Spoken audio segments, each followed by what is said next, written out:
അടുത്തത്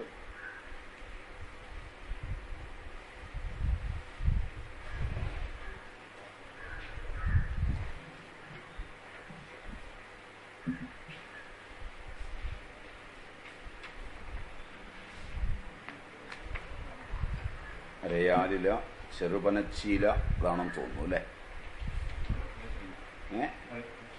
അതല്ലേ ലാസ്റ്റ് എടുത്തതല്ലേ?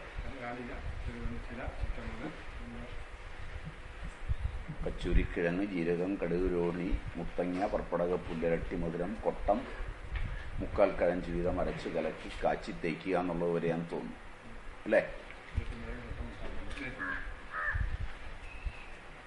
അടുത്തത് വിഷപ്പനിക്ക്.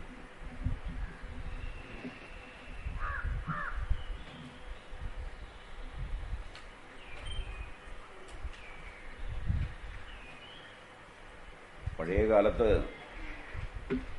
ഈ മരുന്നുകളൊക്കെ നിലനിൽക്കുകയും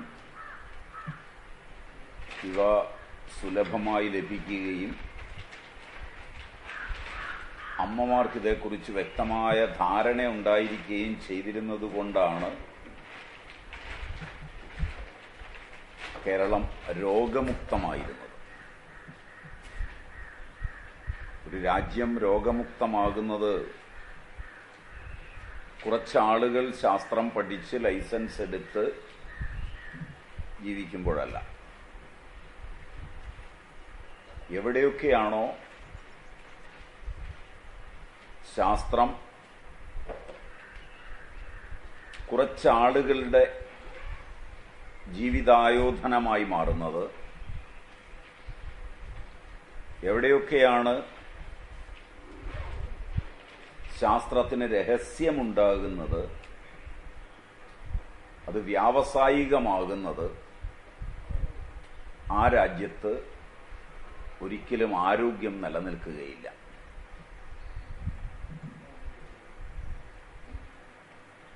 ജനാധിപത്യത്തിൽ നാം ഇന്ന് കാണുന്നത് അതാണ്.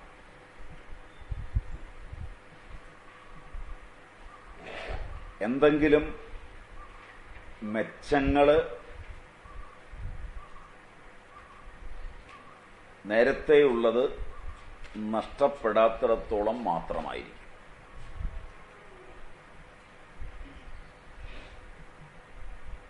ഒന്ന്, രോഗചികിത്സയിൽ പ്രത്യേകിച്ച്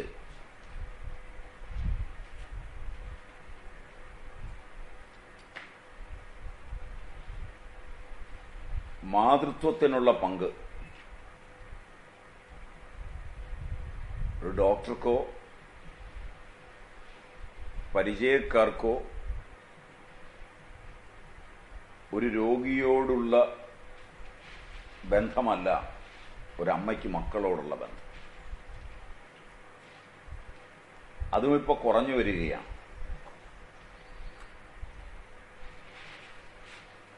കാരണം ധനം എല്ലാത്തിൻ്റെയും മുകളിലെത്തുന്നതോടുകൂടി വൈകാരിക സാക്ഷരത പൂർണ്ണമായി നഷ്ടപ്പെടുകയും അതിൻ്റെ ഫലമായി മാനവജീവിതം ദുസ്സഹമായി തീരുകയും ചെയ്യും. അമ്മമാർ ഇത് നയിച്ചിരുന്ന കാലത്ത് ഗുണങ്ങളെക്കാളേറെ അപകടങ്ങളെക്കുറിച്ച് അവർ ബോധവാന്മാരായിരുന്നു.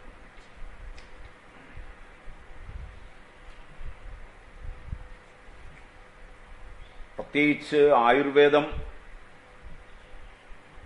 പ്രചരിപ്പിച്ചത്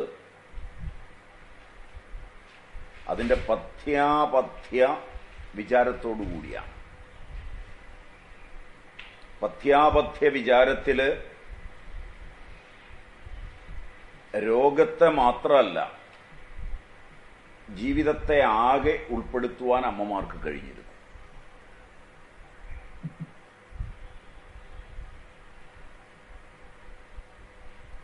അതിന്റെ അടിസ്ഥാനത്തിലാണ് ദിനചര്യ, ഋതുചര്യ മുതലായവയ്ക്ക് അമിതമായ പ്രാധാന്യം നൽകിയിരുന്നത്. അതിന്റെ അടിസ്ഥാനത്തിലാണ് ഗോത്ര സംസ്കാരങ്ങൾ തമ്മിലുള്ള വീഴ്ചകളെ നിയന്ത്രിച്ചിരുന്നത്. ജനാധിപത്യത്തിൻ്റെയും സോഷ്യലിസ്റ്റ് ഭാവനയുടെയും ആഗമനത്തോടുകൂടി ഗോത്ര സംസ്കാരങ്ങളെല്ലാം മാറിമറിഞ്ഞു.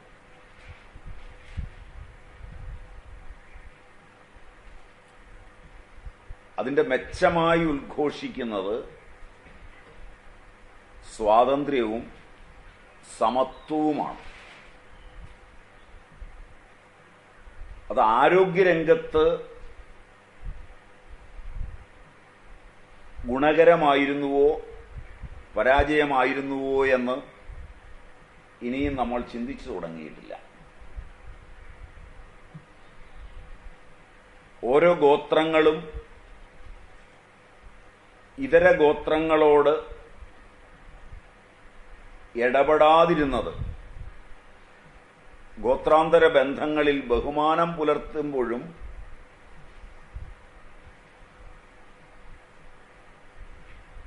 ഗോത്രങ്ങൾ നിലനിർത്തിപ്പോന്ന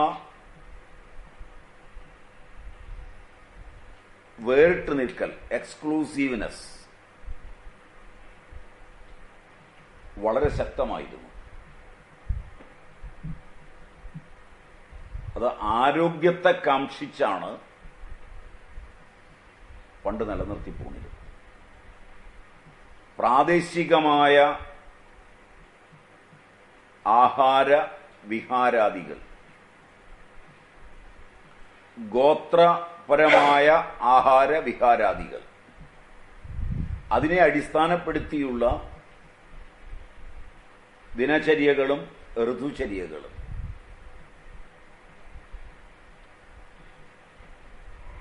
സോഷ്യലിസ്റ്റ് ആശയത്തിൽ ആധുനിക സമൂഹം മുഴുകിയപ്പോൾ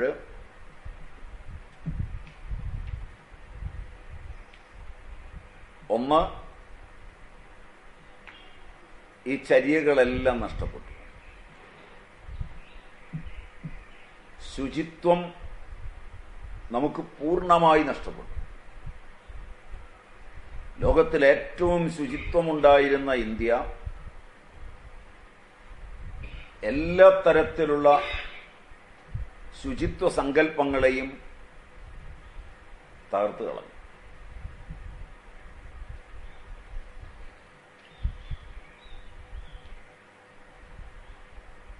ദിനചര്യകളും ഋതുചര്യകളും ഇല്ലാതായി. ഗോത്ര സംസ്കൃതി ഒരാചാരം പോലെ വളർത്തിക്കൊണ്ടുവന്ന മൂല്യങ്ങളെല്ലാം തന്നെ അസ്തമിച്ചു.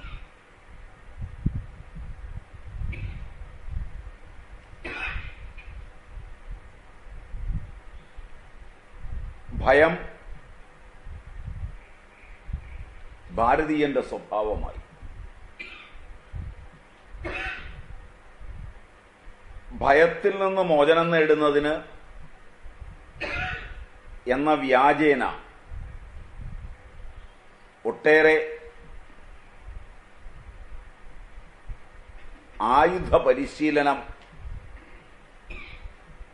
ജാതികളും മതങ്ങളും ഗോത്രങ്ങളും ഏറ്റെടുത്തു.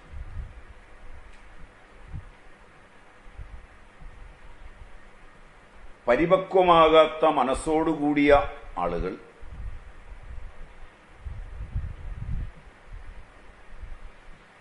ശരീരത്തെയും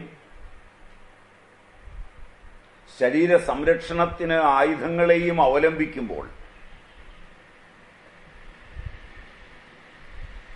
അതൊരിക്കലും സുരക്ഷയ്ക്കായിരിക്കില്ല, ഹിംസയ്ക്കായിരിക്കും എന്ന വസ്തുത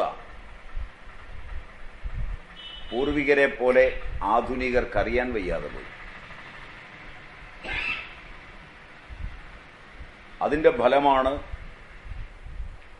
ഇന്ന് ഹിംസാത്മകമായി നടമാടുന്ന എല്ലാ പ്രവണതകളും. വളരെ ശൈശവത്തിൽ തന്നെ മനസ്സിന് ബലമുണ്ടാക്കിക്കഴിഞ്ഞാൽ ഏത് അപകടങ്ങളിൽ നിന്നും രക്ഷപ്പെടാനാവും.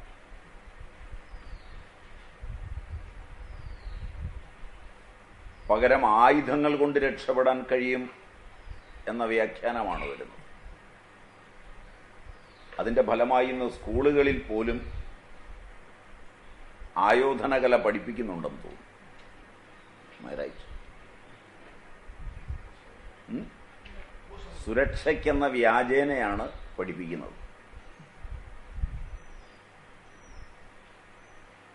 ഈ യുഗത്തിൽ ഒരുവൻ കരാട്ടെ അഭ്യസിച്ചിട്ട് കളരി അഭ്യസിച്ച് സുരക്ഷ നേടാം എന്നത് വ്യാമോഹം മാത്രമാണ്.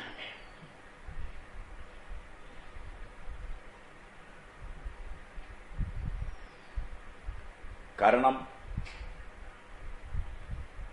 1940-കളിലുണ്ടായിരുന്ന ജനതയല്ലിന്ന്. അന്ന് പീരങ്കിയും തോക്കുമൊക്കെ ആയുധമായി വന്നു. ആ സമയത്ത് ആയോധന കലയുടെ സ്വഭാവം തന്നെ മാറി. പ്രാചീനമായൊരു കലാരൂപമെന്ന നിലയിൽ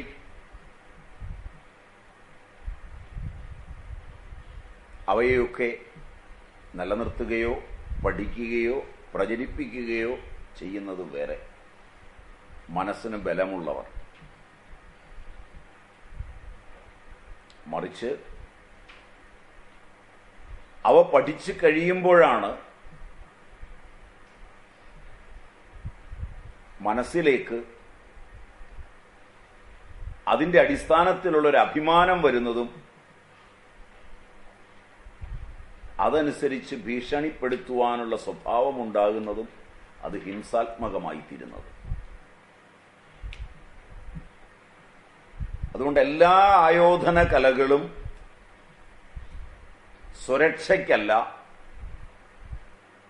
മനസ്സ് എതിരാളിയെ സൃഷ്ടിക്കുവാനും ആക്രമിക്കുവാനും മാത്രമേ സഹായിക്കുകയുള്ളൂ.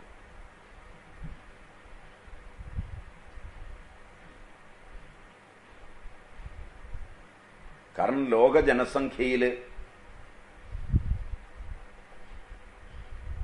വളരെയേറെ ആളുകൾ മര്യാദയ്ക്ക് ഈ ഭൂമിയിൽ ജീവിക്കുന്നുണ്ട്, ഇതിൻ്റെ ഒന്നും സഹായമില്ലാതെ. അവരോടൊപ്പം സാധാരണരായി ജീവിക്കുവാൻ താൽപ്പര്യമില്ലാത്ത സമ്പന്നന്മാരും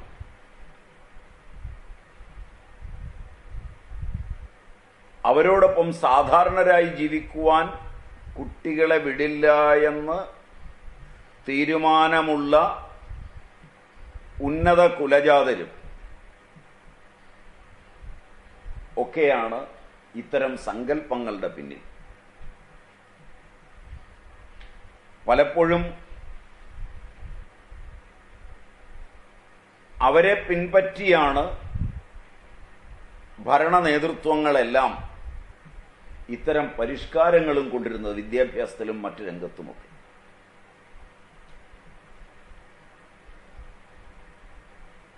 പലതരം വിദ്യാഭ്യാസം നിലനിൽക്കുന്നത് കൊണ്ട് സ്വകാര്യ മേഖലയിലുള്ള വിദ്യാഭ്യാസത്തില് വിദ്യാഭ്യാസം വഴിയല്ല വിദ്യാഭ്യാസ കച്ചവടത്തില് പണമുണ്ടാക്കുന്നത്. വിദ്യാഭ്യാസത്തിൽ നിന്ന് വ്യതിരിക്തമായ ഇത്തരം കാര്യങ്ങൾ വഴിയാണ് ധനമുണ്ടാക്കുന്നത്. മതങ്ങളും സാമൂഹ്യ പ്രവർത്തകരും ഒക്കെ നടത്തുന്ന സ്ഥാപനങ്ങളിൽ ഉത്തമമായ വിദ്യാഭ്യാസവും സ്വഭാവ ശുദ്ധിയും വിദ്യാർത്ഥിക്ക് കൊടുക്കുന്നു എന്നതിൻ്റെ പേരിലല്ല വിദ്യാർത്ഥികളെയും രക്ഷിതാക്കളെയും ആകർഷിക്കുന്നത്. എന്തിന് എന്ന് കൃത്യമായ ഗവേഷണമില്ലാതെ വിദ്യാഭ്യാസ വിരുദ്ധവും വ്യതിരിക്തവുമായ ഇമാതിരി പദ്ധതികളിലൂടെയാണ് പലപ്പോഴും അത് ആകർഷിക്കുന്നത്. അവിടെയെല്ലാം നമുക്ക് നഷ്ടപ്പെടുന്നത് നമ്മുടെ ആരോഗ്യമാണ്. ആരോഗ്യത്തിന് വേണ്ടിയുള്ള ഔഷധങ്ങളും മറ്റുള്ളതും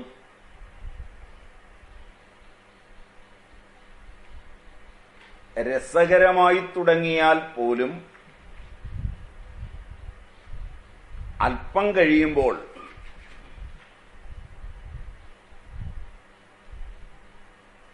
അത്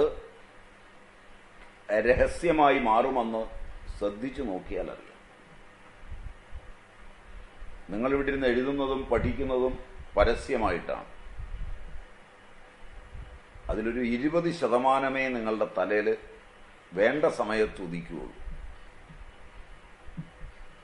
ഉദിച്ച് കഴിഞ്ഞാൽ നിങ്ങളോടൊപ്പം ഇരുന്ന് എഴുതിയ ആളിൻ്റെ അടുക്കൽ വെച്ച് നിങ്ങളിൽ ഒരാൾ മറ്റൊരാൾക്കൊരു മരുന്ന് കൊടുക്കുമ്പോൾ അതെന്ത് മരുന്നാണ് പറഞ്ഞു തരാമോ എന്ന് ചോദിച്ചാൽ നിങ്ങൾ പറഞ്ഞു കൊടുക്കില്ല. Am I right? സത്യം പറഞ്ഞാൽ മതി. നിങ്ങൾ പറഞ്ഞു കൊടുക്കില്ല. പറഞ്ഞു കൊടുക്കില്ലെന്ന് മാത്രമല്ല, നിങ്ങൾ ഒന്നിച്ചിരുന്ന് പഠിച്ചിടത്തുനിന്നാണ് ആ മരുന്ന് കിട്ടിയതെന്നായിരിക്കില്ല നിങ്ങൾ അന്നേരം പറയാം. നിങ്ങൾ ഹിമാലയത്തിൻ്റെ ഉച്ചിയിലൂടെ യാത്ര ചെയ്തപ്പോൾ പെട്ടെന്ന് നിങ്ങൾക്ക് ലഭിച്ചതാണെന്നൊക്കെ ആയിരിക്കും നിങ്ങൾ പറയുന്നത്. കാരണം ഇത്തരൊരു മനസ്സ് ലോകത്തുണ്ട്. അതിൽ നിന്ന് അത്തരം മനസ്സിനെ പ്രാചീനർ വിളിക്കുന്നത് ബൗദ്ധിക പാപ്പരത്വം എന്നാണ്. എക്സാക്റ്റ് ആണോന്നറിയില്ല. അൺഇന്റലക്ച്വൽ റബ്ബിഷ്. അത് വേസ്റ്റ് കൊട്ടയിലിടാൻ അതിൽ നിന്ന് വിദ്യാർത്ഥികളെ മോചനം നേടിക്കൊണ്ടിരുന്നതിന് വേണ്ടി ഒരു വലിയ വിദ്യാഭ്യാസ സ്ഥാപനം നടത്തിയ ഒരു മഹാമനുഷ്യനുണ്ട്. പക്ഷെ പിള്ളേർക്കൊക്കെ ഭ്രാന്ത് തോന്നുന്നു എന്നാണ് പറയുന്നത് ലാസ്റ്റ്. അങ്ങനെയാണ് അതിൻ്റെ പരാതികൾ കേൾക്കുന്നത്. അദ്ദേഹത്തിൻ്റെ പേര് ബർട്രൻഡ് റസൽ എന്നാണ്. കേട്ടിട്ടുണ്ടോയെന്നറിയില്ല. വളരെ ഉന്നത നിലയിൽ പ്രവർത്തിച്ച ഒരു മനുഷ്യനാണ്. അദ്ദേഹത്തിൻ്റെ വളരെ പ്രസിദ്ധങ്ങളായ കൃതികളുണ്ട്. അതിൽ അദ്ദേഹത്തിൻ്റെ ഒരു എസ്സേ ആണെന്ന് തോന്നുന്നു, how to escape from intellectual rubbish.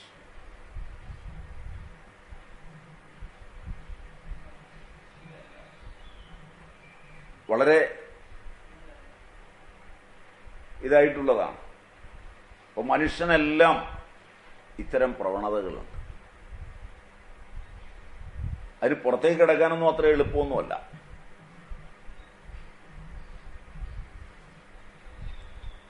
അതുകൊണ്ടാണ് ഒരു അമ്മ കൈകാര്യം ചെയ്യുമ്പോൾ വൈദ്യശാസ്ത്രം എത്ര കണ്ട് സ്വതന്ത്രമാകുന്നു, എത്ര കണ്ട് രഹസ്യം നഷ്ടപ്പെടുന്നു, അത്ര കണ്ട് ഉദാത്തമായിരിക്കും.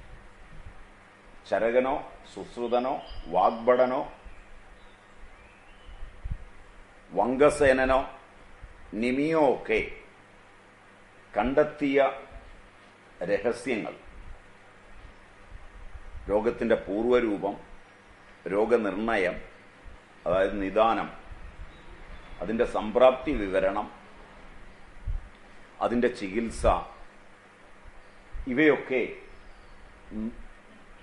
സഹസ്രാബ്ദങ്ങളോളം രഹസ്യമില്ലാത്തതായി നിലനിൽക്കുകയും അവയിൽ ഏതെടുത്ത് ഉപയോഗിച്ചാലും പാർശ്വഫലങ്ങളില്ലാതിരിക്കുകയും ചെയ്തത് അതുകൊണ്ടാണ്. ഏത് ഏകൌഷധത്തിനും പാർശ്വഫലങ്ങളുണ്ട്. അതുകൊണ്ടാണ് ആയുർവേദം ഏകൌഷധങ്ങളെ ആയുർവേദത്തിൻ്റെ സിദ്ധാന്ത ചികിത്സയിൽ പ്രോത്സാഹിപ്പിക്കാറില്ല.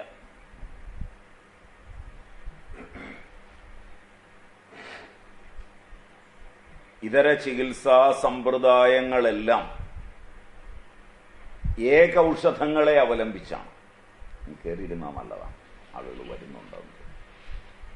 അത് ഞാൻ ആളുകളൊക്കെയുമില്ല എന്ന് വിചാരിച്ചാണ് നിങ്ങളിരുന്നപ്പം നിർബന്ധം പിടിക്കാതെ. കയറി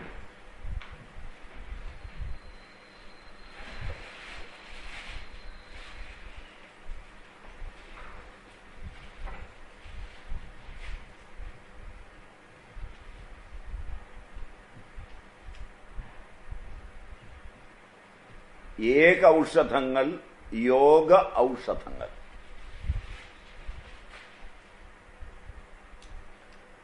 ആയുർവേദത്തിനും ആയുർവേദ അംഗമായ സിദ്ധായുനാനി മുതലായവയ്ക്കും ഒഴിച്ച് ലോകത്തുണ്ടായിട്ടുള്ള ചികിത്സാ സമ്പ്രദായങ്ങളെല്ലാം പ്രായേണ അവലംബിക്കുന്നത് ഏകൌഷധങ്ങളെയാണ്. അപൂർവമായി മാത്രമാണ് ആയുർവേദം ഏകൌഷധങ്ങളെ അവലംബിക്കുന്നത്.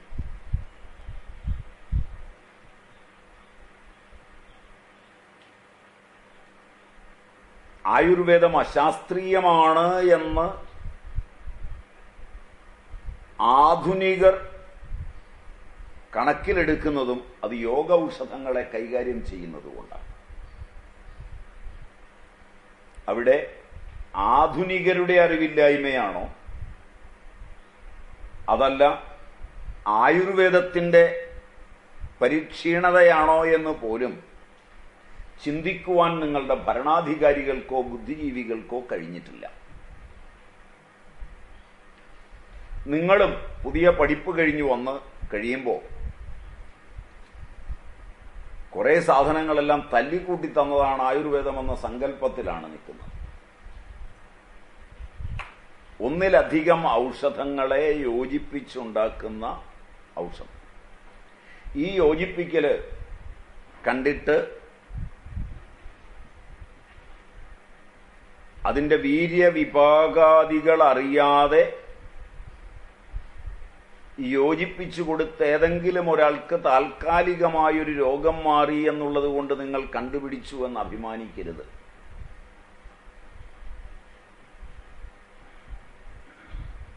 വളരെ അപകടകാരിയായിരിക്കും അത്. മനുഷ്യൻ കഴിക്കുന്ന ആഹാരവും മനുഷ്യൻ കഴിക്കുന്ന ഔഷധവും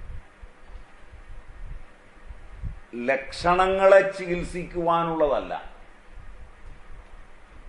ഔഷധം ആധുനികന്റെ ഇടയിൽ ലക്ഷണങ്ങളെ ചികിത്സിക്കുവാനുള്ളതാണ്.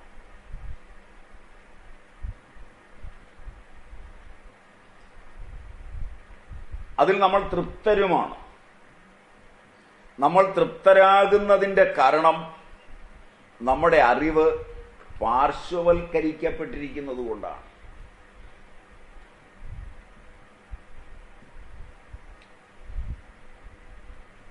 എന്ന് പറഞ്ഞാൽ നമ്മുടെ അറിവ് സമഗ്രമല്ലാത്തത് കൊണ്ടാണ്.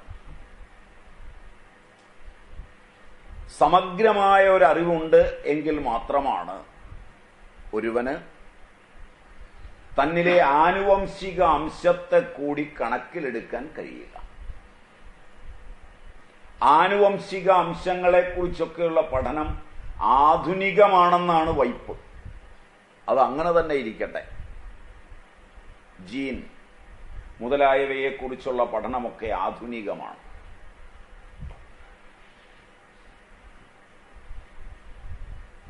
ഗ്രിഗർ മെന്റലിനു ശേഷമാണെന്നാണ് നിങ്ങൾ പഠിച്ചിട്ടുള്ളത്. ജെനറ്റിക്സിനെ കുറിച്ചുള്ള പഠനങ്ങളൊക്കെ വരുമ്പോൾ നിങ്ങൾ ഇന്ന് കഴിക്കുന്ന ഒരു ആഹാരമോ ഇന്ന് കഴിക്കുന്ന ഒരു ഔഷധമോ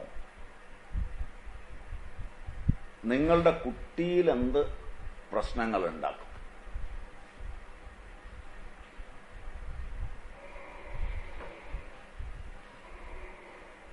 അതെല്ലാം സമഗ്രമായി അറിഞ്ഞിട്ട് ഒരു മരുന്ന് കണ്ടുപിടിക്കാൻ ഒരുങ്ങിയാൽ ഒരു കമ്പനിയും നിലനിൽക്കില്ല.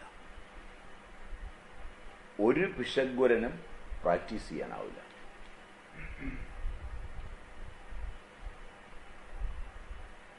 അത് നോക്കാതെ കൊടുത്താൽ ഇന്ന് ചികിത്സിച്ച് ധനമുണ്ടാക്കിയ പിശഗ്വരനും ഇന്ന് ചികിത്സ നേടി രോഗമുക്തി നേടിയെന്ന് അവകാശപ്പെടുന്ന മനുഷ്യനും മരിച്ചു കഴിഞ്ഞ് നാളെ ഈ ചികിത്സയിൽ നിന്നായിരിക്കും രോഗികളുടെ വലിയൊരു സമൂഹത്തെ സൃഷ്ടിച്ചെടുക്കുന്നത്. അന്ന് ഒരു ചികിത്സയും ഫലവത്താകാതെയും നിങ്ങൾക്ക് എന്നെ ഫോളോ ചെയ്യാൻ പറ്റുന്നുണ്ടോന്നറിയില്ല. ഈ ദുരന്തം വരെ ചിന്തിച്ചുകൊണ്ട് ഔഷധഗണനയുണ്ടാക്കുക, അവിടെയാണ് മനുഷ്യ സ്നേഹത്തിന്റെ അങ്ങേത്തലം. അവിടെയാണ് ഒരമ്മ ചെയ്യുമ്പോൾ തൻ്റെ കുഞ്ഞും കുഞ്ഞിൻ്റെ സന്തതി പരമ്പരകളുമെല്ലാം സങ്കല്പത്തിൽ വരുന്നത്. അതിൻ്റെ ഗവേഷണം ഒരു ദിവസം കൊണ്ടോ ഒരു ടെസ്റ്റ് ട്യൂബിനകത്തോ ഒരു ലാബറട്ടറിക്കുള്ളിലോ അല്ല.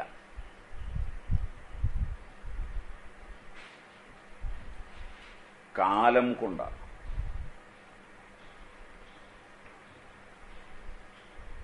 ഒരു തലമുറ കൊണ്ട് പോലുമല്ല, അനേക തലമുറകളിലൂടെയാണ്. അങ്ങനെയുള്ള ഒരു പരീക്ഷണം, കഴിക്കുന്ന ആഹാരം,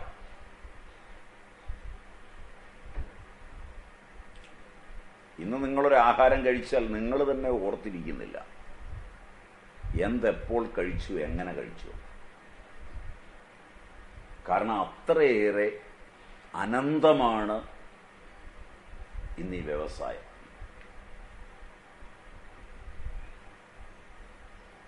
പഴയ കാലങ്ങളിൽ ഒരമ്മ കുട്ടികളിൽ സാൽമ്യമുണ്ടാക്കുകയാണ് ആദ്യം ചെയ്തിരുന്നത്.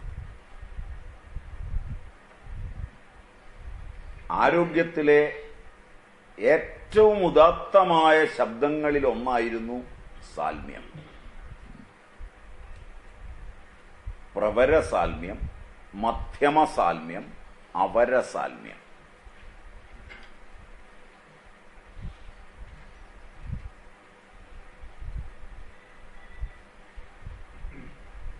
ഇങ്ങനെ മൂന്നുണ്ട് സാൽമ്യം: പ്രവരം, മധ്യമം, അവരം. ശ്രേഷ്ഠമായി സാൽമ്യം ഉണ്ടാക്കുന്നത്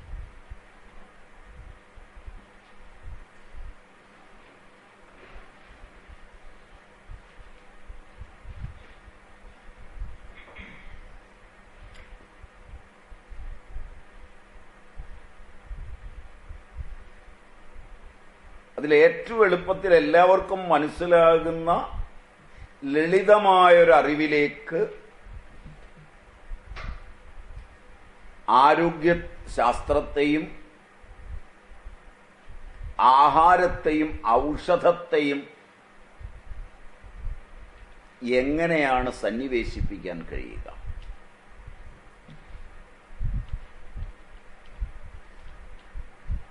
സങ്കേതജടിലങ്ങളായ വാക്കുകളും സങ്കീർണങ്ങളായ പരീക്ഷണങ്ങളും നിരീക്ഷണങ്ങളും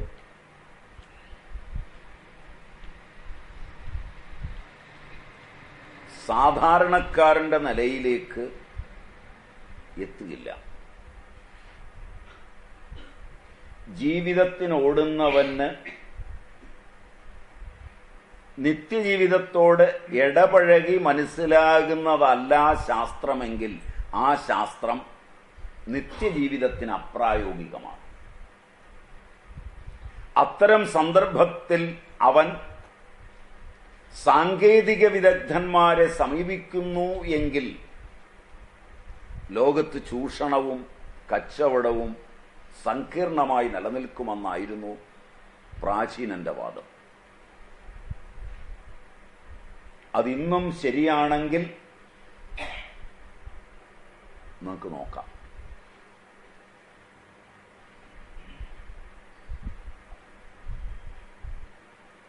ഏറ്റവും ആധുനികമായൊരു ഉദാഹരണം പറഞ്ഞാൽ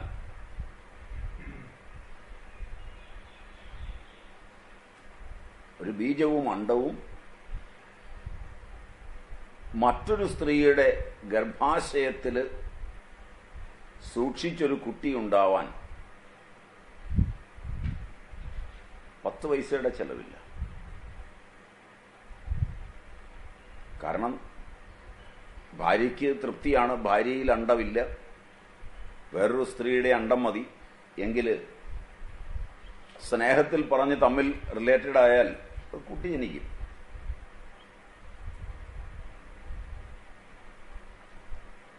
അവർക്കെന്തെങ്കിലും കണ്ടുകാഴ്ചകളോ അത്യാവശ്യം ആ സ്നേഹബന്ധമോ ധനമോ കൊടുത്താലും മതി. ആയിരക്കണക്കിന് കേരളത്തിലെ ആർട്ട് ക്ലിനിക്കുകളിൽ 24 ലക്ഷം രൂപയാണ് ചാർജ്. പണി ഇത് തന്നെയാണ്. ഗുജറാത്തിൽ നിന്നും തമിഴ്നാട്ടിൽ നിന്നും കൊണ്ടുവരുന്ന അമ്മമാർ 10 മാസം ഫ്ളാറ്റിൽ താമസിച്ചാൽ അവർക്ക് കൊടുക്കുന്നത് 2 ലക്ഷം രൂപയാണ്. 12 ലക്ഷം രൂപ ഏജന്റിനും 8 ലക്ഷം രൂപ ഡോക്ടർക്കും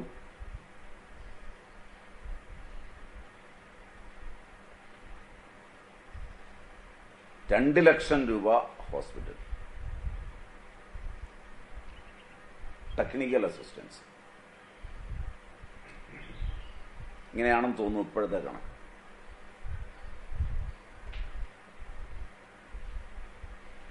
സാങ്കേതിക വിദ്യയെ നിങ്ങൾ സമീപിക്കുമ്പോൾ മാത്രമാണ് ചെലവ് കൂടുന്നത്.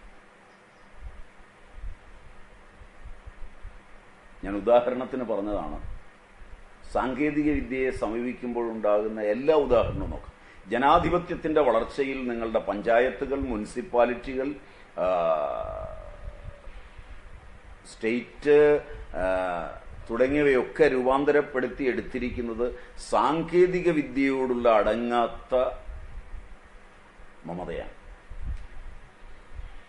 എവിടെയെല്ലാം സങ്കേതജടിലമാകുന്നു, എവിടെയെല്ലാം സാങ്കേതിക വിദ്യയ്ക്ക് അമിത പ്രാധാന്യം നൽകുന്നു, അവിടെ അപകടങ്ങൾ കൂടുന്നു. അതിനേക്കാൾ ഉപരി ചൂഷണം വർദ്ധമാനമായ തോതിലാണ്.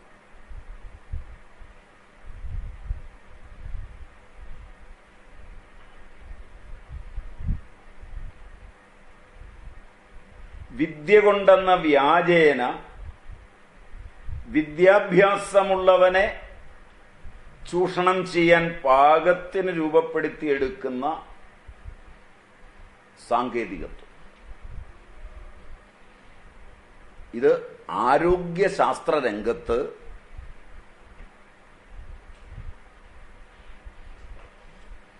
ഏറ്റവും സങ്കീർണമാണ്.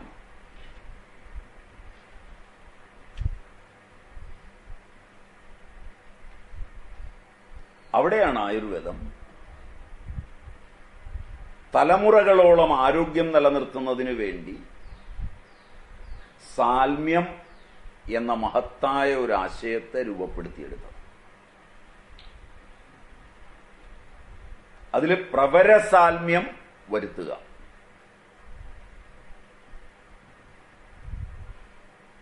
പ്രകർഷേണ ശ്രേഷ്ഠമായ സാൽമ്യം.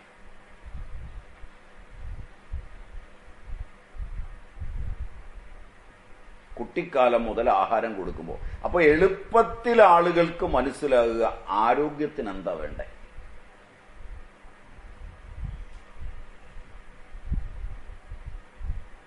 ആകാശം, വായു, അഗ്നി, ജലം, പൃഥ്വി, ഈ 5 മൗലിക ഘടകങ്ങൾ ലോകത്തിലുള്ള എല്ലാ ദ്രവ്യത്തിന്റെയും. ദ്രവ്യം എന്നൊന്നുണ്ടാകുന്നു എങ്കിൽ അത് ഈ 5 ചേർന്നാണ്. ഈ 5 സ്വഭാവമാണ് ശബ്ദം, ഗുണമാണ് ശബ്ദം, സ്പർശം, രൂപം, രസം, ഗന്ധം. ഇതിനെ അടിസ്ഥാനപ്പെടുത്തി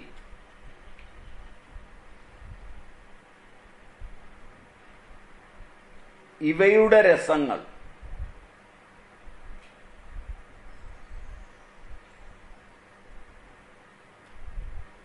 ഏത് ആഹാര പദാർത്ഥം എടുക്കുമ്പോഴും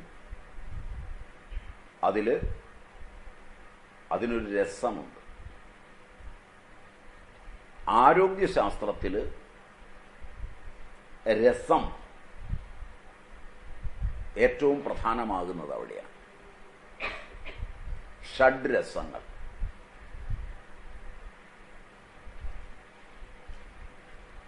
ഏകരസ ആസ്വാദനം ആരോഗ്യത്തിന് ഹാനികരമാണ് എന്നായിരുന്നു പ്രാചീനന്റെ കണ്ടെത്തൽ. ആരോഗ്യത്തിൽ ഷഡ്രസങ്ങളുടെയും ആവശ്യകത,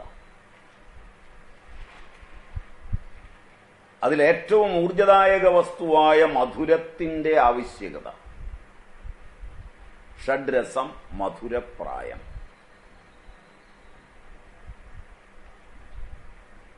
ഇതാകുമ്പോൾ ഏത് ആൾക്കും നാവിൽ വെച്ചു തന്നെ മനസ്സിലാകുന്നതാണ്. ഒരമ്മയ്ക്ക് കുട്ടികളെ ആ നിലയിൽ തന്നെ കൊണ്ടുപോകാൻ കഴിയുന്നതാണ്.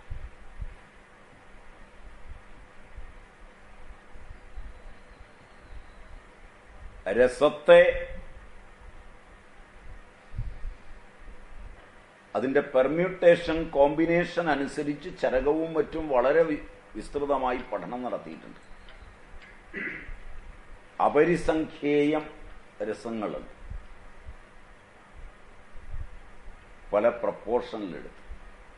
1 at a time, 2 at a time, 3 at a time, അങ്ങനെ 6 at a time എന്ന പെർമ്യൂട്ടേഷൻ കോമ്പിനേഷനിൽ 64 രസങ്ങളും അതുകൂടാതെ അവയുടെ അനുപാത വ്യതിയാനത്തിൽ അപരിസംഖ്യേയങ്ങളായ രസങ്ങളും പഠനവിധേയമാക്കിയിട്ടുണ്ട്.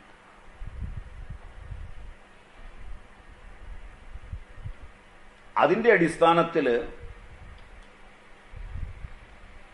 രസങ്ങളോട് ബന്ധപ്പെടുത്തി സാൽമ്യത്തെ നേരത്തെ രൂപപ്പെടുത്തിയെടുത്ത് സാൽമ്യം വന്ന ആഹാരം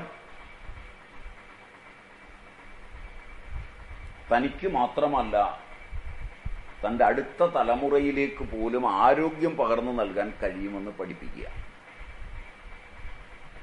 ഇതൊക്കെ അവർ ചെയ്തിട്ടുണ്ട്.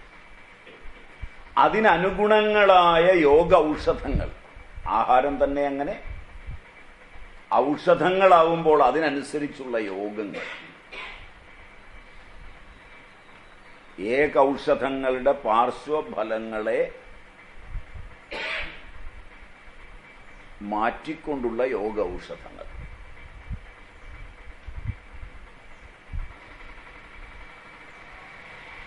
ഒരൗഷധം കണ്ടെത്തി അത് പ്രയോജനപ്രദമാണെന്ന് ബോധ്യപ്പെട്ടാൽ പിന്നെ അത് പറഞ്ഞു തരുന്ന ഭിഷഗ്വരനെ സാധാരണ നിലയിൽ ജനങ്ങൾ ആശ്രയിക്കാറില്ല. 2, ഒരാൾക്ക് പ്രയോജനപ്പെട്ടു എന്ന് ബോധ്യപ്പെട്ടാൽ അയാളതൊരറിവായി സൂക്ഷിച്ച് അന്യർക്ക് പറഞ്ഞുകൊടുക്കുമെന്നുള്ളത് രണ്ടാമത്തെ കാര്യമാണ്. കച്ചവടമൊക്കെ മൂന്നാമത് വരുന്നതാണ്. ആദ്യം അയാളിലൊരു മനുഷ്യത്വം ഉണ്ടാവും. മനുഷ്യത്വം പ്രവർത്തിച്ചു തുടങ്ങി സാധ്യത കണ്ടെത്തുമ്പോഴേ ഇത് കച്ചവടമായി മാറുള്ളൂ. ഏറ്റവും ആദ്യം ചെയ്യുന്നത് തനിക്കറിയാൻ കഴിഞ്ഞ ഒരെണ്ണം മറ്റൊരാൾക്ക് പറഞ്ഞു കൊടുക്കുക. അയാൾ വേറൊരാൾക്ക് പറഞ്ഞു കൊടുക്കുക. സംശയം വരുമ്പോൾ ഇന്ന ആളോട് പോയി ചോദിച്ചോളാൻ പറയുക. അങ്ങനെ ആളുകളെല്ലാം തള്ളുമ്പോഴാണ് ഇതിന് ഇങ്ങനെയും കൂടെ ഒരു സാധ്യതയുണ്ട് എന്ന് വിചാരിച്ച് കച്ചവടമാകുന്നത്. അതുവരെയൊന്നും കച്ചവടമാവില്ല. അത് ഞാൻ ചെയ്താലും നിങ്ങൾ ചെയ്താലും അങ്ങനെ ഇത് കച്ചവടമാവുള്ളൂ. മനുഷ്യനിലെല്ലാം അറിവിൽ ഇങ്ങനൊരു തലമുണ്ട്. താൻ ഒരിക്കൽ ഉപയോഗിച്ച ഒരൗഷധം ഫലപ്രദം ആണ് എന്ന് കണ്ടാൽ 10 കൊല്ലം കഴിഞ്ഞാലേ 5 കൊല്ലം കഴിഞ്ഞാലും അത് സ്മൃതിയിൽ നിന്ന് പോകാതിരിക്കുകയും തൻ്റെ അനുഭവമായിരിക്കുകയും അതേ ലക്ഷണങ്ങളുള്ള ഒരു രോഗം ആവിർഭവിച്ചാൽ ഓടിപ്പോയി അതേ മരുന്ന് വാങ്ങിച്ചു കഴിക്കുകയും ചെയ്യുക എന്നുള്ളതും മനുഷ്യ സാധാരണമാണ്. Am I right? ഈ അപകടങ്ങളൊക്കെയാണ് ഈ രംഗത്ത് ഗവേഷണം ചെയ്യുന്നവരും ഇവ പ്രചരിപ്പിക്കുന്നവരും ആദ്യം അറിയേണ്ടത്. വിദ്യാഭ്യാസം സമഗ്രമല്ലാത്തതുകൊണ്ട് നമുക്കത്തരം അറിവില്ല. 2, ഈ ഔഷധ രൂപീകരണത്തിൻ്റെ തലങ്ങളിൽ പ്രവർത്തിക്കുന്ന അതിൻ്റെ ദോഷഫലങ്ങളെ ഗവേഷണം ചെയ്യുന്നവൻ ഒഴിച്ചുള്ള എല്ലാവരും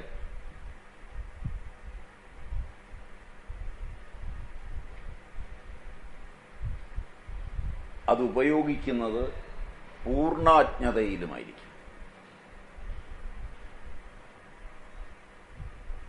അത് നിങ്ങൾക്ക് മനസ്സിലായോ എന്നറിയില്ല. അതിലെ എക്സിക്യൂട്ടീവ് അയാൾ ഗവേഷകനല്ല. ഒരു മരുന്ന് കണ്ടെത്തി എന്ന് ഗവേഷകൻ പറഞ്ഞ് അത് അവതരിപ്പിച്ച് ഫലവത്തായി എന്ന് വന്നാൽ അത് ഇന്ന രോഗത്തിന് ഫലവത്താണ് എന്ന് കണ്ടറിഞ്ഞത് അതേ രോഗമുള്ള ഒരു ബന്ധു തനിക്കുണ്ടെങ്കിൽ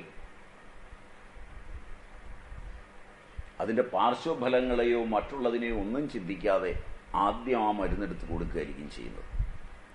കാരണം അത് മാർക്കറ്റിലെത്തി അതിന് വിലയിട്ട് അതിന് കൺസൾട്ടിംഗ് ഫീ കൊടുത്ത് ഡോക്ടറെ കണ്ട് എഴുതി വാങ്ങിച്ച് കഴിക്കേണ്ട ആവശ്യം എന്താണ്? ആ ചെലവെല്ലാം കുറയ്ക്കാൻ കഴിയും. അപ്പോൾ എക്സിക്യൂട്ടീവുകൾ ആ മരുന്നുകൾക്കൊന്നും ഡോക്ടറെ കാണില്ല. നിത്യവും ഇന്ന രോഗത്തിനാണ്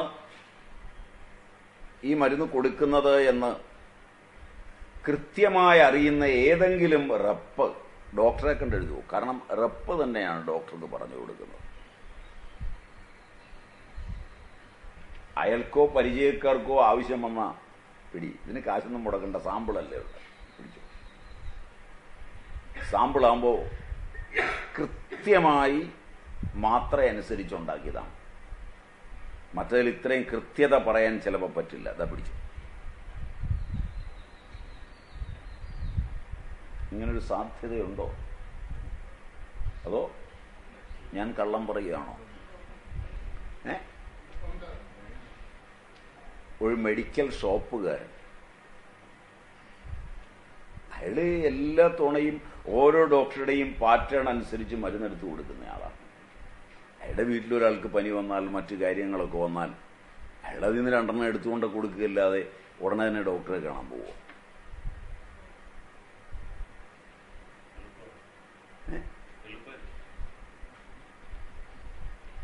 ഈ സാധ്യതകളെല്ലാം ശാസ്ത്രകാരൻ പരിഗണിക്കേണ്ടതാണ്.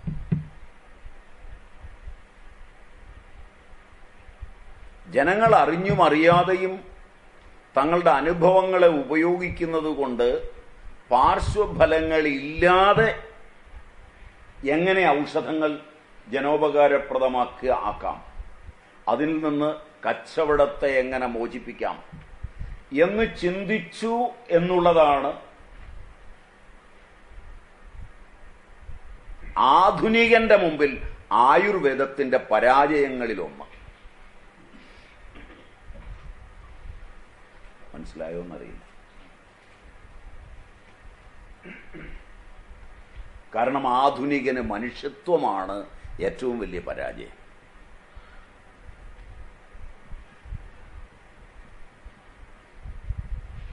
ചരകന്റെയും സുശ്രുതന്റെയും ഒക്കെ സംഭാവനകളുടെ ദോഷമതാണ്.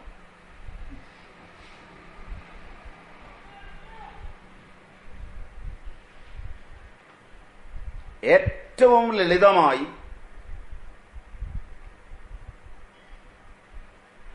ഏത് സാധാരണക്കാരനും മനസ്സിലാകുന്ന തലത്തിലേക്ക് എങ്ങനെ എടുത്തു കൊടുത്താലും രോഗമില്ലാതിരിക്കെ ഒരുവൻ കഴിച്ചാൽ പോലും വലിയൊരു അപകടത്തിലേക്ക്, തലമുറകളിലേക്ക് പോകാതിരിക്കുമാറ് യോഗങ്ങളെ രൂപപ്പെടുത്തുക. ക്ലാസിക്കൽ യോഗങ്ങളുടെ എല്ലാം മെച്ചോത. ഇത് ക്ലാസിക്കൽ യോഗങ്ങളെ കുറിച്ചാണ് പറയുന്നത്. ഇന്ന് ഞാനോ നിങ്ങളോ ഇരുന്ന് തട്ടിക്കൂട്ടി ഉണ്ടാക്കുന്ന യോഗങ്ങളൊന്നും ക്ലാസിക്കൽ യോഗങ്ങളല്ല. അത് വേണ്ടത്ര ആയുർവേദത്തിന്റെ അടിസ്ഥാന തത്വങ്ങൾ പഠിച്ചിട്ടുണ്ടാക്കുന്നതല്ല. ഇന്ന് യോഗങ്ങൾ ഉണ്ടാക്കാൻ വളരെ എളുപ്പമാണ്.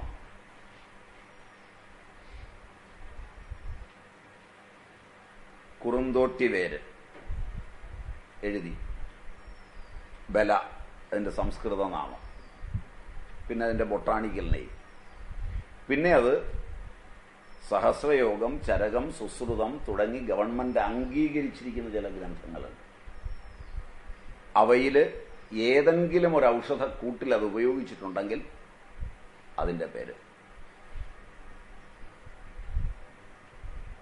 ക്ഷീരബലയിൽ ഉപയോഗിച്ചിട്ടുണ്ട്. അതുകൊണ്ട് ക്ഷീരബല 101 സഹസ്രയോഗം മുകളിൽ എഴുതാം. അപ്പൊ കുറുന്തോട്ടി എടുക്കാം.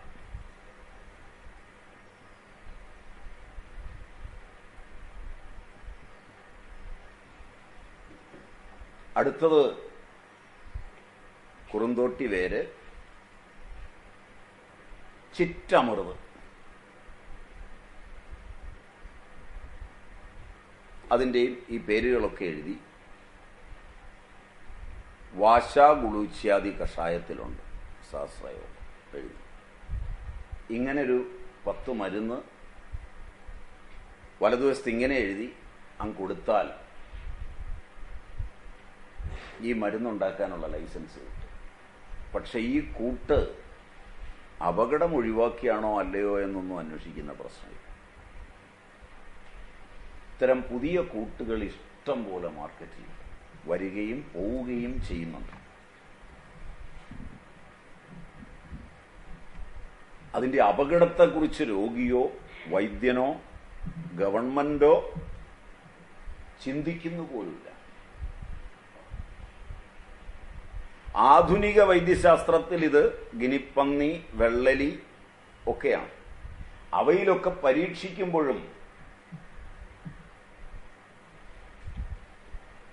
ആ രോഗത്തിൻ്റെ അണുക്കൾ ഇല്ലാതായോ,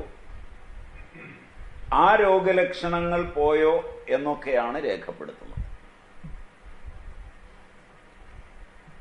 സമീപകാലത്ത് സൈറ്റോളജിയുടെ വികാസം വന്നതുകൊണ്ട് ആ വഴിയിൽ ചില പരീക്ഷണങ്ങൾ തുടങ്ങിയിട്ടുണ്ട് എന്ന് വേണമെങ്കിൽ പറയാം. പക്ഷെ അവിടെയൊക്കെ ലക്ഷങ്ങൾ മുടക്കിയവന്റെ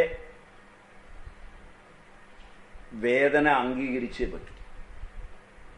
രോഗിയോട് കാണിക്കുന്ന മനുഷ്യത്വത്തെക്കാൾ വലുതാണ് രോഗനിർമാർജനത്തിന് കെട്ടിപ്പൊക്കിയ കമ്പനി, അവിടുത്തെ തൊഴിലാളികൾ, അതിന് കളക്ട് ചെയ്ത റോ മെറ്റീരിയൽ മുതലായവ. അതുകൊണ്ടാണ് പ്രമാദങ്ങളായ കേസുകൾ ഉണ്ടാകുമ്പോഴും കമ്പനികൾ വിജയിക്കുന്നത്. അതുകൊണ്ടാണ് ഡ്രഗ് നിയമമനുസരിച്ച് ഇറക്കിയിടത്തോളം മരുന്ന് അപകടകാരിയാണെങ്കിലും ഇറക്കിയത് വിറ്റ് തീർക്കാൻ സമ്മതിക്കുന്നത്.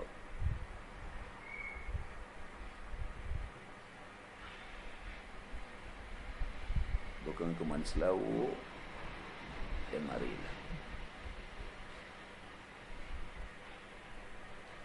അത് എങ്ങനെ ഇറക്കിയാലും എത്ര തൊഴിലാളികൾ, അവരുടെ ജീവിതം,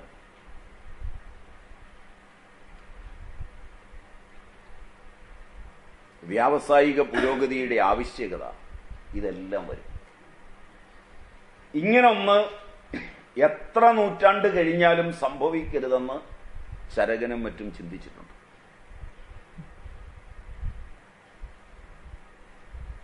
അതാണ് അവർ കാണിച്ച വിഡ്ഢിത്തം.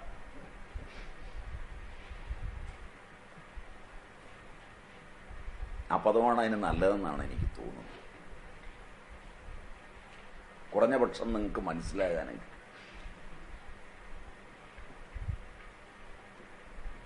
ചരകസുശ്രുതാദികൾ ഒരു കാലത്തും കാലാതീതമായി അപകടമില്ലാത്ത 50 കൊല്ലം മുമ്പ് ഇറങ്ങിയ ഒരു ഔഷധം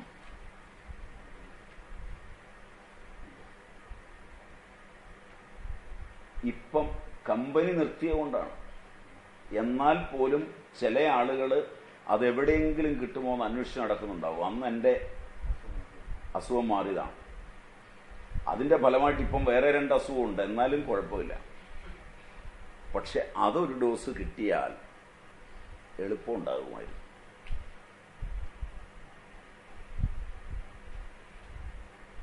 അന്ന് എൻ്റെ അച്ഛൻ എന്നെയും കൂട്ടി പോകുമ്പോൾ ഒരു സിറപ്പ് ഉണ്ടാക്കി തന്നിരുന്നു. അതിൻ്റെ കണ്ടന്റ് ഇന്നതൊക്കെയാണ്, അത് കെമിക്കൽ ഷോപ്പിൽ എവിടെയൊക്കെയാണ് കിട്ടുന്നത് എന്ന് അന്വേഷിച്ച് നടക്കുന്നവർ വരെ ഇന്നുണ്ട്. പക്ഷെ ഇന്നത് കഴിച്ചാൽ പലപ്പോഴും അപകടമാവും. വ്യക്തി അതീതമായി കാലാതീതമായി രോഗചികിത്സയെ അന്വേഷിക്കുക എന്നുള്ള ഒരു തലം ആധുനികൻ അന്യമാണ്, പ്രാചീനന് അനായാസമാണ്. ഇതാണ് തമ്മിലുള്ള അന്തരം.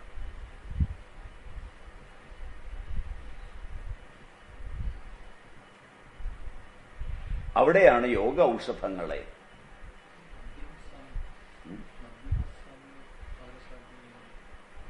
അതുകൊണ്ടാണ് അവർ ഏറ്റവും പ്രാധാന്യം സാൽമ്യത്തിന് കൊടുത്തത്. കാരണം മനുഷ്യന്റെ മനസ്സ് പലതിനോടും സാൽമ്യം നേടുന്നതാണ്.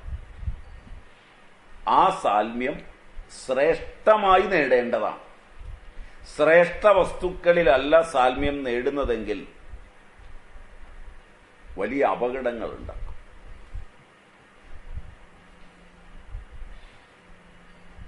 അതുകൊണ്ടാണ് അവർ വീര്യത്തിൽ സാൽമ്യം വരാതിരിക്കുവാനും രസത്തിൽ സാൽമ്യം വരുവാനും പ്രാധാന്യം കൊടുത്തു.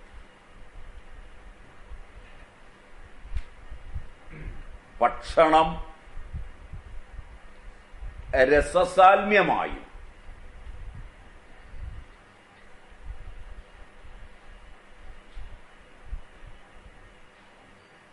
രസമുള്ളതാണ് ഭക്ഷണം. ഭക്ഷണം ഒരിക്കലും വീര്യമുള്ളതാവരുത്.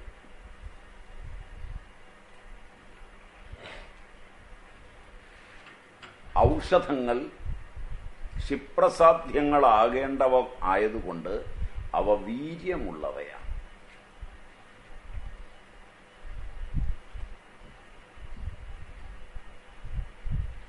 ഔഷധത്തിനുപയോഗിക്കുന്നതിൽ ഏറിയ കൂറും പദാർത്ഥങ്ങൾ വീര്യമുള്ളവയാണ്. ഉഷ്ണവീര്യവും ശീതവീര്യവും ഒക്കെ അറിഞ്ഞ് വീര്യം കൂടിയവയാണ്.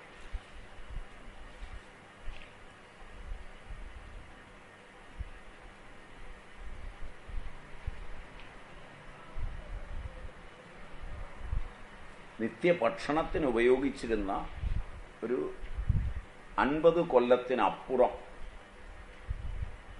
ഭക്ഷണത്തിന് ഉപയോഗിച്ചിരുന്ന പദാർത്ഥങ്ങൾക്ക് വീര്യം കുറവും രസം കൂടുതലുമാണ്. ഇപ്പോൾ ഭക്ഷണത്തിന് ഉപയോഗിക്കുന്നവ വീര്യമുള്ളവയാണ്. നിങ്ങൾ ആരുടെ പൂർവികരെ എടുത്താൽ, ഏത് ജാതി, ഏത് മതം, ഏത് ഗോത്രം, എന്തു ആയിക്കൊള്ളട്ടെ, ഭക്ഷണം വ്യാവസായികമായി വികസിക്കുന്നതുവരെ ഏലത്തരിയും ഗ്രാമ്പൂവും ഇലവങ്ങവും ഒന്നും ഭക്ഷണത്തിൽ കൂടുതലായി പെട്ടിരുന്നില്ല. ശരിയാണോ എന്ന് ആലോചിച്ച് നോക്കുക.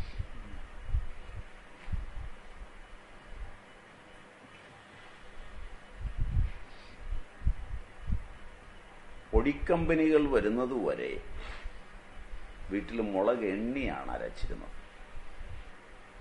മനസ്സിലായില്ല? ഒരു മുളക്, 2 കുരുമുളക്, ഇങ്ങനെയൊക്കെ പറഞ്ഞ അമ്മമാർ അരച്ചിരുന്നത്. പൊടിച്ചു വന്നപ്പോഴാണ് സ്പൂൺ കണക്കിനിടാൻ തുടങ്ങി. ഇപ്പോൾ തവി കൊണ്ട് ചെയ്യില്ല. ശരിയാണോ എന്ന് ആലോചിച്ചു നോക്കിയുള്ളൂ.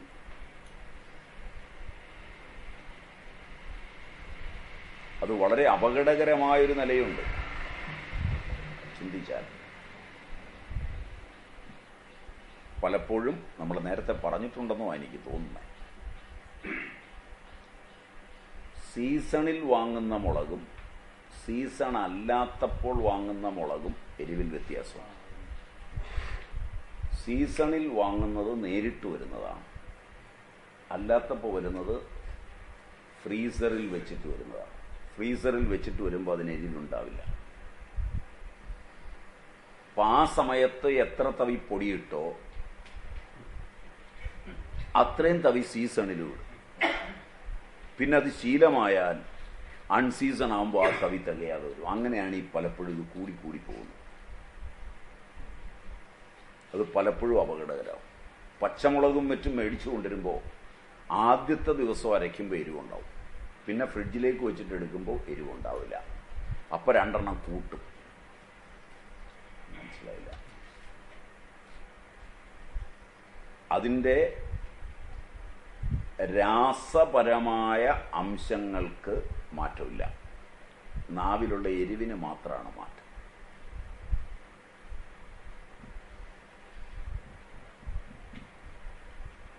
ഇത്രയും സൂക്ഷ്മമായി ചിന്തിക്കേണ്ടതുള്ളത് കൊണ്ടാണ് പ്രാചീനർ ആഹാരത്തെയും ഔഷധത്തെയും വ്യവച്ഛേദിച്ച് പറഞ്ഞു.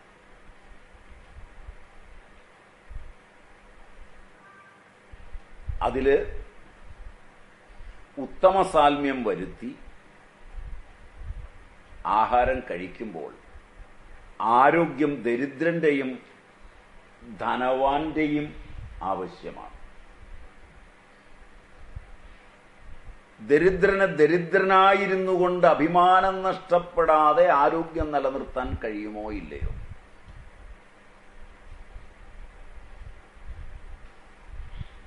ഗവൺമെന്റിന്റെയോ മാധ്യമങ്ങളുടെയോ മറ്റുള്ളവരുടെയോ ഒക്കെ സഹായം കൊണ്ട് ആരോഗ്യം നിലനിർത്തിയാൽ ആ ആരോഗ്യം അവർക്കു വേണ്ടി പണിയെടുക്കാനും അവരാൽ ചൂഷണം ചെയ്യപ്പെടാനുമുള്ളതായി മാറും.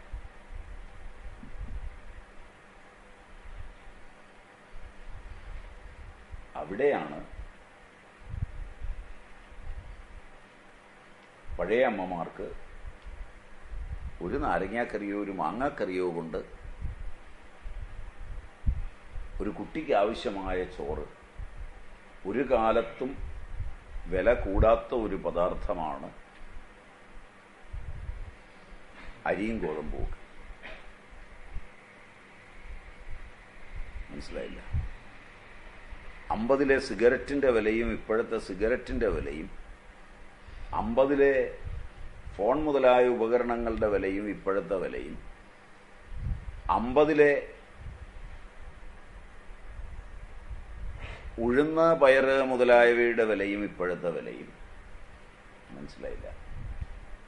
രൂപപ്പെടുത്തിയെടുത്ത ബിസ്ക്കറ്റ്, റസ്ക് മുതലായവയുടെ വിലകൾ, പദാർത്ഥങ്ങളുടെ മറ്റ് സാധന സാമഗ്രികളുടെ വസ്ത്രത്തിൻ്റെയൊക്കെ വിലയും ഒക്കെ നോക്കിയിട്ട് ആനുപാതിക അർത്ഥത്തിൽ അരിക്കും ഗോതമ്പിനും വില കൂടിയിട്ടുണ്ടോ നോക്കുക.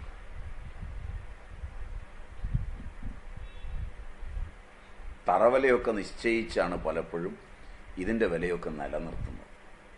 ശരിയല്ല. ഗവൺമെന്റ് ആകട്ടെ റബ്ബറിന് കൊടുക്കുന്ന സബ്സിഡി നിത്യോപയോഗ വസ്തുവായ അരിക്ക് കൊടുക്കുന്നുമില്ല.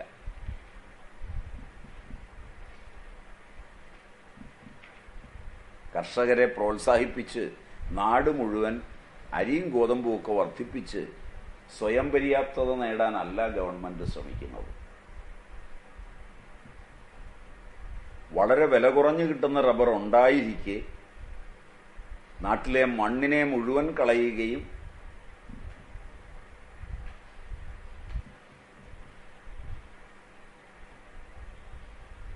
നമ്മുടെ പരിസ്ഥിതിയെ അപകടപ്പെടുത്തുകയും രോഗങ്ങളെ വർദ്ധിപ്പിക്കുകയും ചെയ്യുന്ന ഒരു വിദേശ വസ്തുവിനെ നാട്ടിൽ കൊണ്ടുവന്ന് കൃഷി ചെയ്ത് പ്രോത്സാഹിപ്പിച്ച് സബ്സിഡി നൽകി പ്രോത്സാഹിപ്പിച്ച് കൃത്രിമ പണക്കാരെ സൃഷ്ടിക്കുവാനുള്ള വ്യാജേന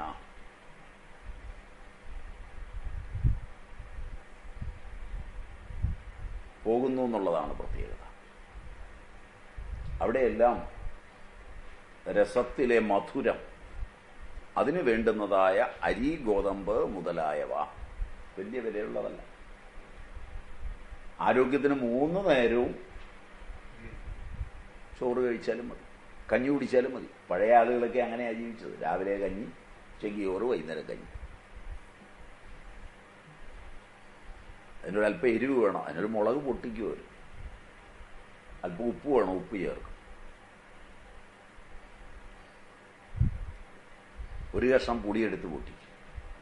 ലോകത്തിലെ ഏറ്റവും സ്വാദിഷ്ടമായത് അവരുണ്ടാക്കിയിരുന്ന പുളിയും മുളകും ഉപ്പും.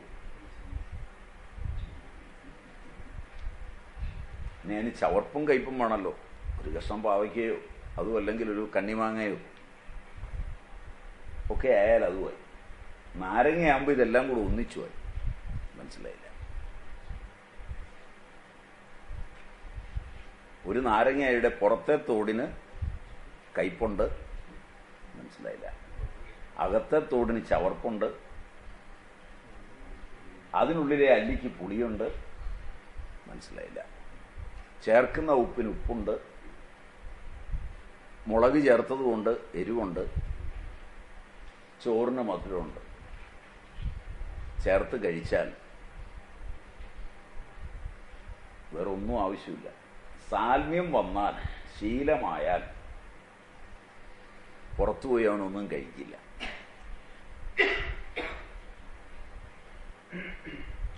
നാവിനെ പുറത്തുള്ള വസ്തുക്കളിൽ ശീലിപ്പിച്ചതാണ് നിങ്ങളുടെ രോഗങ്ങൾക്ക് മുഖ്യ കാരണം.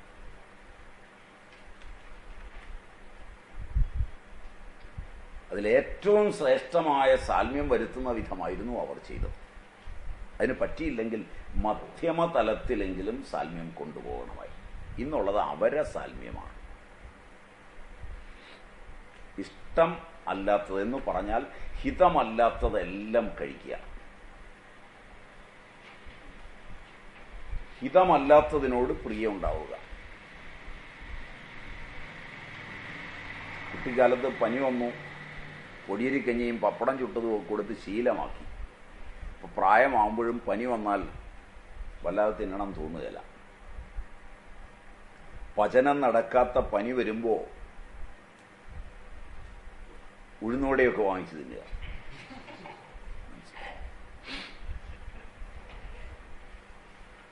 ഇത് കഴിഞ്ഞ് പനി കഴിഞ്ഞപ്പോഴേക്ക് ലിവർ തട്ടി. ഇങ്ങനെയൊക്കെ വരുന്നത് അതുകൊണ്ടാണ്. ആഹാരം, ഔഷധം ഇവയെക്കുറിച്ച് വ്യക്തതയുള്ള ധാരണ പ്രാചീനനുണ്ടായിരുന്നു. അതുകൊണ്ട് അവർ യോഗ ഔഷധങ്ങൾ കണ്ടെത്തി. യോഗ ഔഷധങ്ങളിൽ അവർ ഭൂമിയിലുള്ള ഒട്ടെല്ലാ സാധനങ്ങളും ഉപയോഗിച്ചിട്ടുണ്ട്. അത് പറയാനായി ഇൻട്രഡക്ഷൻ പറഞ്ഞു.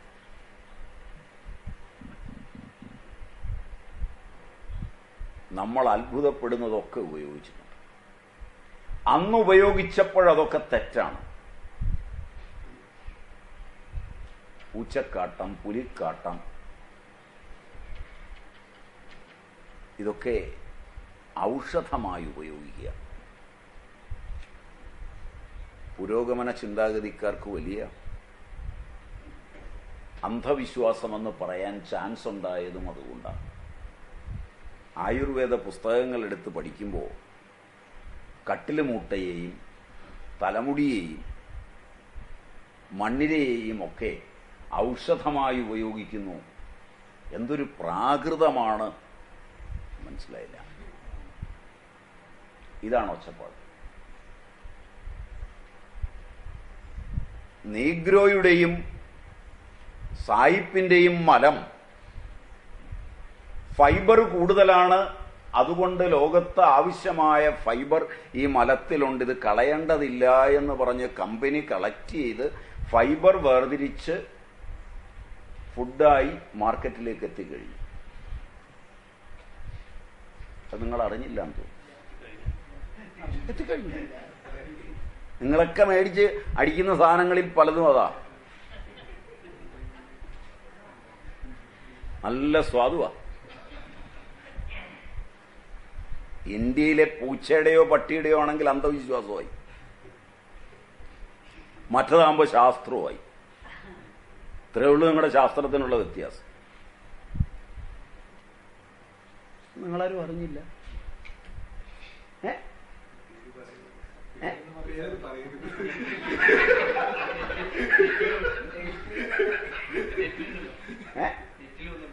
നെറ്റിലൊന്നോ?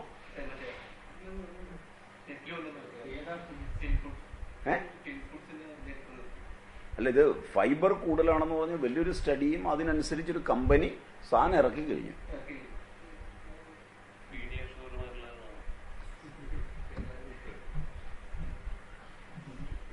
അപ്പൊ നിങ്ങൾ അറിഞ്ഞേയില്ല. നിങ്ങൾ ഏത് രാജ്യത്താണ് ജീവിക്കുന്നത്? ഇവരെ രണ്ടു കൂട്ടരുടെ ഉള്ളു കേട്ടോ, സായിപ്പിന്റെ നീഗ്രോയുടെ. നിങ്ങളുടെ ഒന്നും സൂക്ഷിച്ചു വെച്ചിട്ട് കാര്യമില്ല. നിങ്ങൾ ഈ മൈദയല്ലേ ഇതിന്, അതിനകത്ത് ഫൈബർ ഉണ്ടാവും.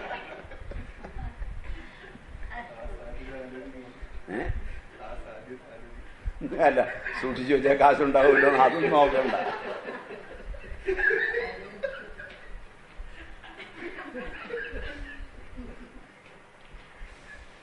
അപ്പോ ഞാൻ താൻ കഴിച്ചതുപോലെ ആണ്.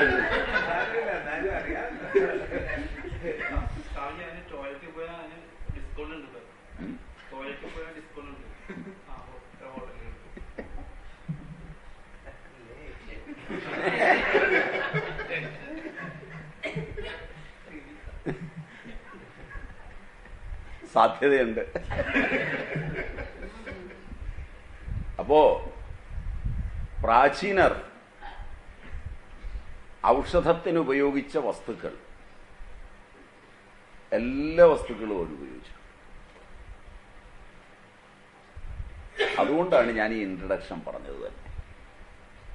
വിഷപ്പനിക്ക് പൂച്ചക്കാട്ടം, അത് വരുന്നതുകൊണ്ടാണ് ഞാൻ ഈ ഇൻട്രഡക്ഷൻ നിങ്ങൾക്ക് പറഞ്ഞത്.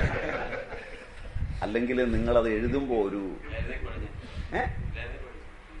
ഒരു ശകലം വിഷമം നിങ്ങൾക്ക് ഉണ്ടാവും. ഇൻട്രഡക്ഷൻ കഴിഞ്ഞപ്പോൾ നിങ്ങളുടെ വിഷമം കുറച്ചൊന്ന് മാറിയിട്ടുണ്ടാവും. പൂച്ചക്കാട്ടം, പൂവാൻ കുറുന്തില,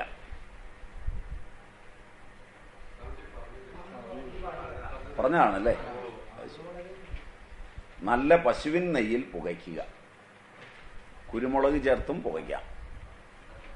അതാണോ അവസാനം പറഞ്ഞത്?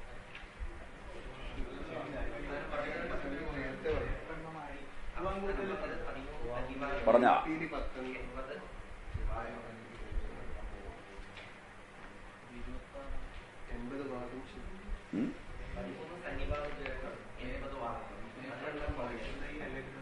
ഏതാ ലാസ്റ്റ് പറഞ്ഞ? ഏതാ?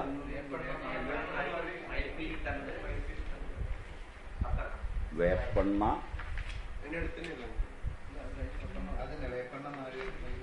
അത് കഴിഞ്ഞ് 10 ആയി. വേപ്പെണ്ണ നാഴി, മയിൽപ്പീലി തണ്ട് 10. അതാണോ ലാസ്റ്റ് എടുത്തത്? അതാണ് ലാസ്റ്റ് എടുത്തത്. അത് ശരി. കുളിപ്പിക്കുക, സന്നികളെല്ലാം 80 വാദവും ശനി. അവിടം വരെ എടുത്താ?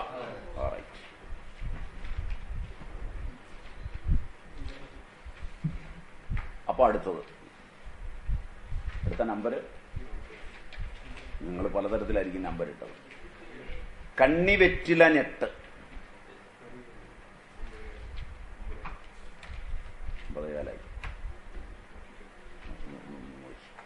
ആയിക്കാണും, അതാതിരിക്കില്ല. ഒന്ന് നോക്കി, ആയൊന്ന് നോക്കി. കണ്ണി വെറ്റില ഞെട്ട്, വെറ്റില മുഴുവൻ വേണ്ട, വെറ്റിലയുടെ ഞെട്ട്. വെറ്റില മുഴുവൻ എടുത്ത് ഉപയോഗിച്ചിട്ട് ഫലം കണ്ടില്ല എന്ന് പറയരുത്. ഇതിൽ പറഞ്ഞ പോലെ ചെയ്യാവൂ. തുമ്പപ്പൂവ്,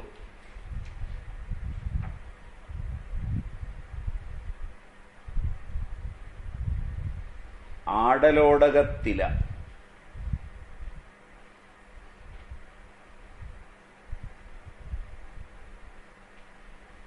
വാതക്കൊടി. വാതക്കൊടി വള്ളിയായി പടർന്നു കിടക്കുന്ന ഒരു ചെടിയാണ്. വട്ടവാതക്കൊടി എന്നും പറയാറുണ്ട്. കുരുമുളക് വള്ളി പോലെ അതിൻ്റെ ഇലയോട് സാദൃശ്യം ഉണ്ടാവും, പക്ഷെ ആ കാഠിന്യം ഉണ്ടാവില്ല. കൊടിത്തൂവ വേര്,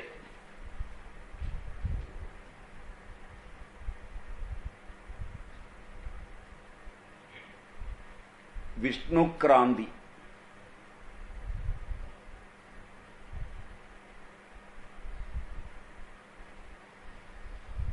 കടുക് രോഹിണി, അതിൽ വിഷ്ണുക്രാന്തി ദശപുഷ്പം. പുളിഞ്ഞരമ്പ്, വാളംപുളിയുടെ ഞരമ്പ്. ആനച്ചുവടി ഓർ ആനയടിയൻ,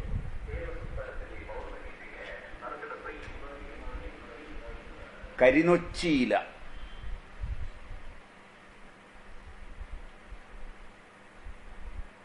നിലനാരകത്തില. ഇതിന് മലയമുഖി എന്നാണ് ചില സ്ഥലങ്ങളിൽ പറയുക. രണ്ടുപേരും എഴുതിക്കണം ബ്രാക്കറ്റ്. ഇവ മോരിൽ പുഴുങ്ങി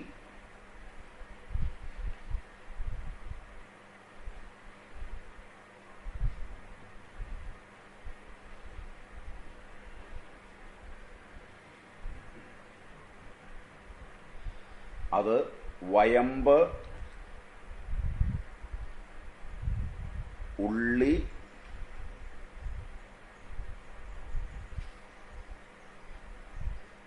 കരിഞ്ജീരകം,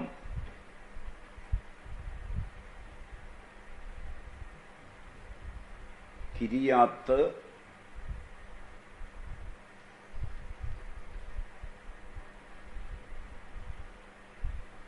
ചെന്നിനായകം,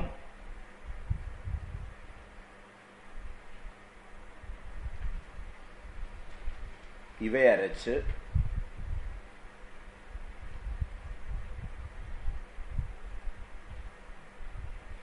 മോരിൽ ചേർത്ത് എല്ലാം കൂടി കൂട്ടി കുഴമ്പാക്കി